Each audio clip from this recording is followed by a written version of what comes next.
classmates sa outside world. Did you? Kino-confirm ko lang sa inyo. Hindi po sa konti, sobrang laki. Oo, sobrang laki. Sige nga, isa-isahin natin ano-ano yung mga bagay na yon. At ang ano, sige, ano yung unang ginawa ninyo pagkalabas? Charlie. Me?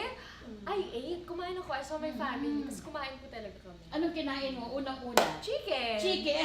Walang chicken sa loob ng bahay? Meron naman po. Oo, pero yung favorite chicken mo. Pero nagkataon na chicken. Like a pizza lang. Oo, Tapos so- more of kwentuhan talaga yung pulutan. That's the vibe. Wow. Si Kira, ano yung ano mo? Unang kinain? Hindi na po ako kumain. Oh my God. I did it. Ang ginawa ko po, naligo po ako. I did when I got home. Tapos, nagmamadali ako maligo kasi sa bahay po, 5 minutes. Tapos nalala ko, teka, bahay ko to. Teka, gawin ko nga 30 minutes tumigo ako. Oo, dapat ginawa mo kung 5 minutes doon, 5 araw ka dapat naligo. Yun nga po. Dapat 1 hour na yun. May pa, exfoliate, may pa hair mask. Ay, lahat na po talaga ginawa ko, promise. Oo, correct. Ako na, sorry wait, yung ako naman, dahil hindi kami nagtututbrush sa isla.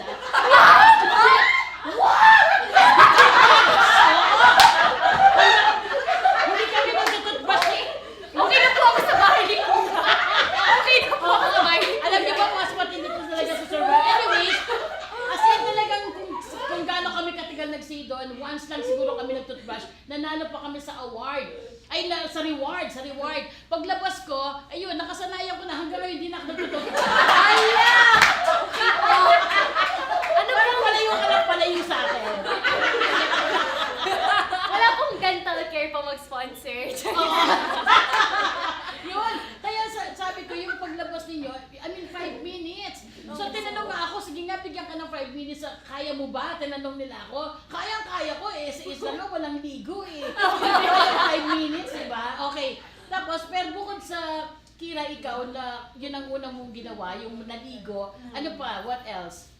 Kasi si Charlie kumain ng chicken, pero yung ginawa, anong ginawa mo? I went to church the next Wow. day. Talagang I called one of my friends. Hindi niya pa alam na evicted ako. Kasi ma-heartbroken siya pag evicted ako. Tumawag ako, tapos pumunta siya ng bahay ko at 2 a.m. Tapos natulog siya doon ng 2 days. Tapos kahit hindi kami nag-uusap, nandun lang siya, nag-church kami. Oo, yung kaibigan mo ba yung Nagtambay sa bahay. galing sa Cagayan? Galing pa siya ng Cagayan? Hindi po. Manila naman. Yeah, friend ko, showbiz friend ko si Mark. Si Mark? Si Mark Oliveros. Yeah. Oh, wow. Yun yung best friend ko. As in best friend na kayo ni Best Mark? friend ko talaga. Wow, sige Mark, i-shoutout mo naman si Love Mark. you, Mark. Wow. Alam mo na yan, okay na yan. Dati binabati mo si Mark, hindi ngayon parang may labas dila na I love you. Ay, para. Bakla yun, be.